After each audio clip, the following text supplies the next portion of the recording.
বেরিয়েছো কেন? হাত না তুললেই সব হয়ে যায়? প্রতিদিনের অবহেলা আর কথায় কথায় তিরস্কার, এই তুমি আমাকে স্ত্রী হিসাবে মর্যাদা দাও? ভুল হয়েছে, বিশ্বাস করো। দয়া করে একটা সুযোগ দাও, গাড়ি ছেড়ে দিয়ে আমার বাড়িতে ফিরে এসো। অনেক দেরি হয়ে গেছে তোমার। সুযোগ আমি তোমাকে বারবার দিয়েছি, এখন আর তোমাকে একটুও সুযোগ দেব না। তুমি থাকো তোমার অহংকার নিয়ে। আর হ্যাঁ, মনে রেখো, বাড়িটা তোমারই থাকলো, তোমার কোনো কিছুই আমার লাগবে না।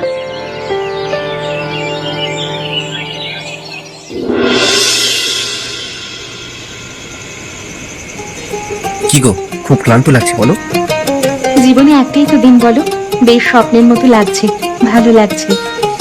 দেখবে আমাদের বাড়িটা নতুন লাগবে তোমার, সবাই ভালোবাসবে তোমার। মা তো প্রথম দেখাতেই বলেছেন তুমি খুব ভালো মেয়ে। আমি চেষ্টা করব সবাইকে খুশি রাখতে, রান্না ঘর ধীরে ধীরে সবকিছু সামলাতে শিখে নেব। তুমি কোনো কিছু চিন্তা করো না।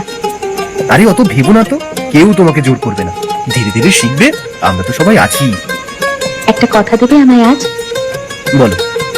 কখনো যদি আমি কিছু না বুঝি বা ভুল করে ফেলি, সরাসরি আমাকে বলে দিও, আমি মন প্রাণ দিয়ে চেষ্টা করব।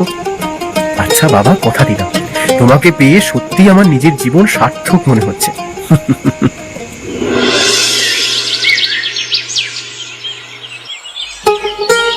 ডালটা একটু বেশি সেদ্ধ হয়ে গেল না তো? দেখো তো বৌমা, খুব গলে গেছে নাকি? গলে গেলে আবার ছেলে পছন্দ করবে না।